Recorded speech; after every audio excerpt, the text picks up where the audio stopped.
Assalamualaikum warahmatullahi wabarakatuh. Alhamdulillahi rabbil alamin. Wa bihi nasta'inu ala umurid dunya waddin. Wa ashhadu an la ilaha illallah wahdahu la syarika lah. Wa ashhadu anna Muhammadan abduhu wa rasuluh. Allahumma salli wa sallim ala sayyidil mursalin. Nabiyina wa maulana Muhammadin wa ala alihi wa sahbihi ajma'in.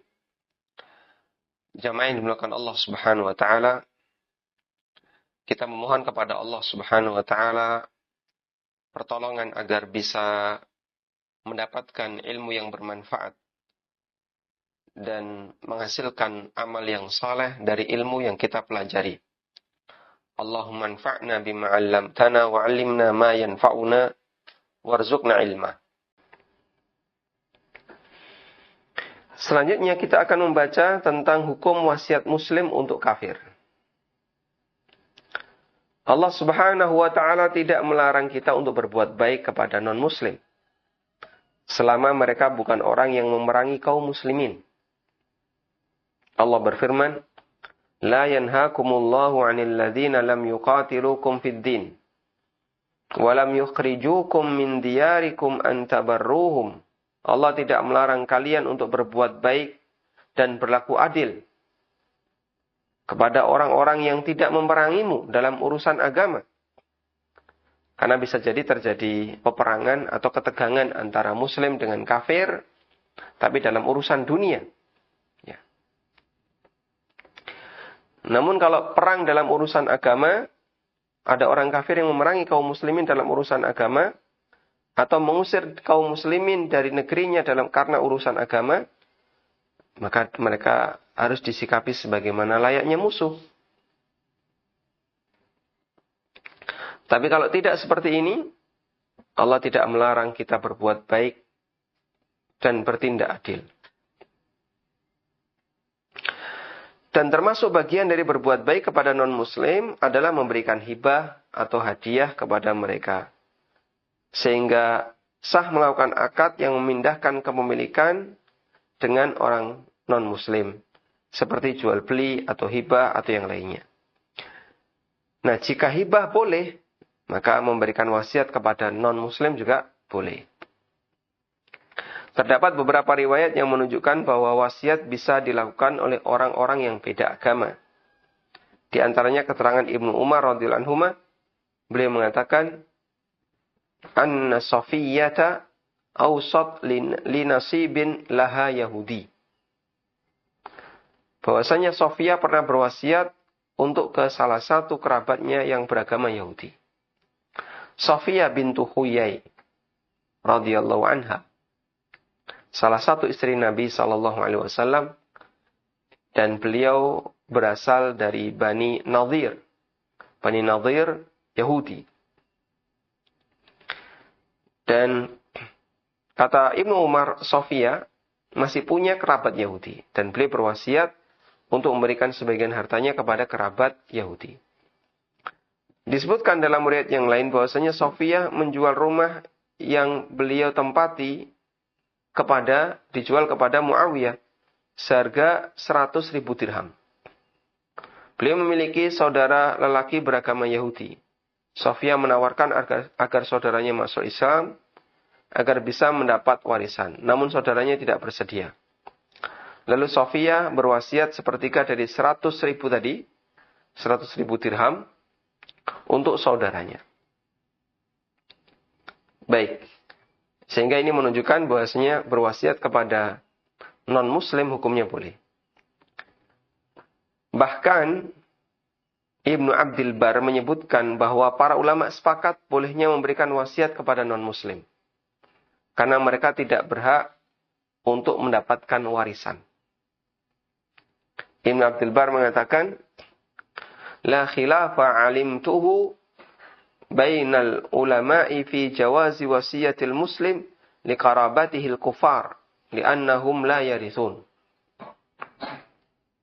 Tidak ada perbedaan pendapat di kalangan ulama menurut yang aku ketahui tentang bolehnya wasiat seorang muslim diberikan kepada kerabatnya yang kafir Karena kerabatnya yang kafir ini la yarithunahu, tidak mendapatkan warisan.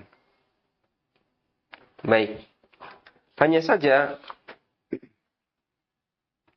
para ulama menetapkan ada 2 syarat. Yang pertama, wasiat tersebut harus untuk orang tertentu.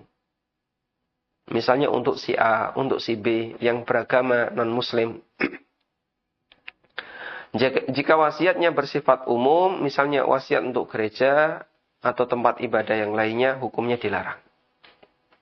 Nah, ini kan juga untuk orang kafir. Betul, tapi itu untuk kegiatan yang mendukung agama, mendukung aktivitas ibadah. Tapi kalau ke person tertentu, boleh. Sebagaimana pula dalam muamalah yang lain. Jika ada tempat ibadah yang dia butuh layanan atau butuh barang, kemudian dia beli dari kaum muslimin. Misalnya, sebuah tempat ibadah, dia butuh sound system. Lalu takmirnya beli ke toko kita. Toko kita jualan sound system. Dan kita tahu ini mau dipakai apa, Pak? Mau dipakai di tempat ibadah kami. Padahal dia non-muslim. Maka nggak boleh dilayani. Mohon maaf Pak, kami belum bisa melayani. Baik. Yang kedua, non-muslim yang diberi wasiat bukan orang kafir harbi.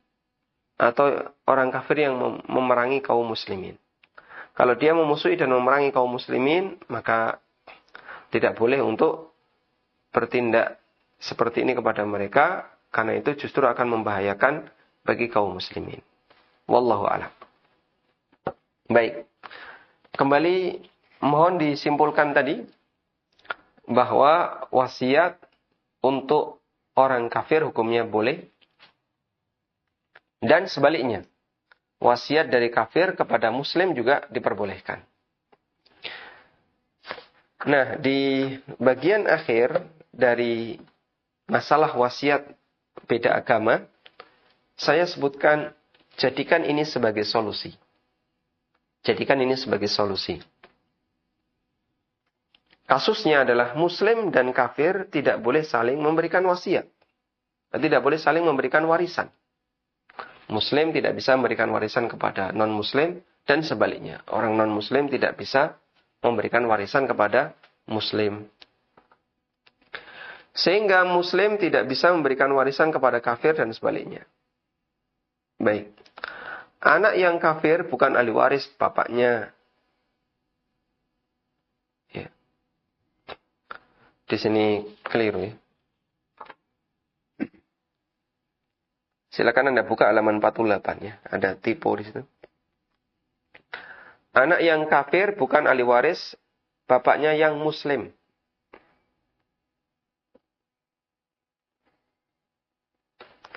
Dan sebaliknya. Karena bukan ahli waris, berarti berhak dapat wasiat. Karena itu, jika ada anak yang muslim, sementara ayahnya kafir, dan sebaliknya, maka anak bisa minta jatah warisannya, andaikan seagama dengan ayahnya, agar ayahnya memberikan jatahnya itu sebagai hibah, sebelum ayahnya meninggal. Yang kedua, anak bisa minta kepada ayahnya untuk menuliskan wasiat senilai harta yang menjadi hak warisannya andaikan mereka seagama. Jadi cara ngitungnya adalah diasumsikan agamanya sama. Misalnya, anak muslim, orang tuanya kafir. Kemudian anak muslim ini paham, nanti kalau bapak mati, saya nggak berhak dapat warisan. Akhirnya dia ngitung. Kalau bapak mati, ahli waris bapak A, B, C, D. Termasuk dia. Oh, masing-masing dapat sekian. Saya dapat sekian. Maka anak yang muslim ini meminta kepada bapaknya, tolong hibahkan harta senilai sekian. Dan nanti kalau bapak mati, saya tidak minta apapun. Ya, saya tidak berhak untuk mendapatkan warisan. Akhirnya sang bapak menghibahkan sebagian hartanya yang itu senilai dengan jatah warisan si A ini, si anak, andaikan seagama. Atau yang kedua, jika tidak memungkinkan hibah, bapaknya sudah mendekati ajal, dalam kondisi dia belum memeluk agama Islam. Lalu si anak ngerti, saya nanti kalau bapak mati saya nggak dapat warisan. Akhirnya si anak nulis wasiat dengan nilai nominal yang sama andaikan dia punya agama yang sama dengan bapaknya. Kemudian sang bapak diminta untuk tanda tangan. Kalau enggak ya cap jempol. Dengan cara seperti itu, maka si muslim akan tetap dapat warisan dan sebaliknya. Misalnya ada orang tua muslim, anaknya yang kafir misalnya. Lalu orang tua ini punya inisiatif daripada nanti ini kisruh dengan saudara-saudaranya sendiri, akhirnya dikasih wasiat. Dengan cara ini anak tetap bisa mendapatkan jatah harta peninggalan orang tuanya meskipun beda agama. Wallahu a'lam. Baik. Nah ini barangkali cukup penting untuk kita perhatikan. Karena banyak kasus di masyarakat ketika terjadi perbedaan agama, maka muncul sengketa di belakang setelah bapak meninggal dunia, sehingga anak rebutan. Wallahu a'lam. Selanjutnya kita akan melihat poin yang ke-6 tentang menulis, mencatat wasiat dan menghadirkan saksi ketika wasiat. Tayyib. Bukan bagian dari syarat sah wasiat harus disampaikan secara tertulis. Sehingga wasiat bisa secara lisan.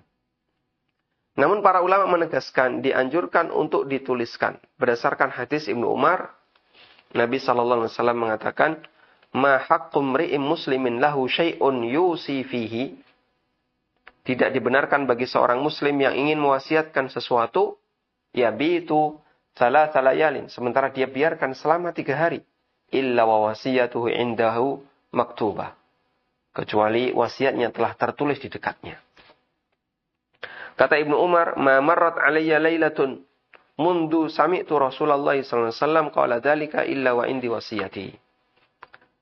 Tidak sampai berlangsung satu malam, tidak sampai berlangsung 1 hari, setelah saya mendengar hadis itu, kata Ibnu Umar, kecuali aku telah tuliskan wasiatku dan saya simpan di dekatku. Kenapa perlu disimpan di dekatnya? Karena kalau kemudian disimpan ngawur, tercecer hilang. Atau bahkan bisa jadi ada salah satu ahli waris atau kerabat yang dia nggak suka dengan wasiat itu. Akhirnya dihancurkan. Entah dibuang atau dibakar. Dan saya pernah dapat info ya. Ada salah satu bapak yang beliau sudah hijrah. Dalam arti tidak menyukai ritual-ritual yang tidak ada ajarannya dalam syariat Islam. Lalu beliau berwasiat. Tapi nggak enak sama anak-anaknya. Ya. Karena anak-anaknya banyak melakukan praktek seperti itu. Beliau berwasiat dilaminating. Disimpan. Yang mengherankan, saat orang ini meninggal, ada salah satu keluarganya yang ngerti kalau beliau punya wasiat itu, terus dicari, ternyata hilang. Wah, hilang. Padahal isi wasiat itu adalah beliau berpesan, tolong kalau saya mati, jangan disikapi seperti ini, seperti ini.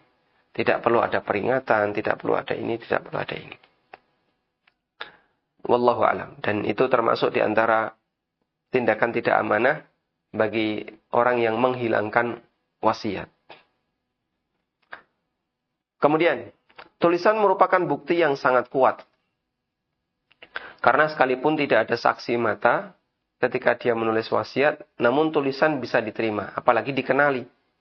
Oh, ini jenis tulisan bapak. Atau kalau enggak, tulisannya pakai mesin ketik atau pakai di print, kan seragam semuanya. Berarti lihat tanda tangannya. Betul nggak itu tanda tangan yang asli? Ishaq bin Ibrahim bertanya kepada Imam Ahmad. Ada orang yang meninggal dan dijumpai ada tulisan wasiat di bawah kepalanya. Maka tanpa saksi atau pemberitahuan kepada siapapun. Bolehkah ditunaikan wasiat ini? Jawab Imam Ahmad, in kana urifa khattuhu wa kana mashhural khatti fa innahu yanfudhu ma fiha. Jika itu sesuai dengan kebiasaan tulisannya, ya, wa kana mashhural khatti, dan dia bisa nulis, fa innahu yanfudhu ma fiha, maka boleh ditunaikan wasiatnya. Wallahu a'lam.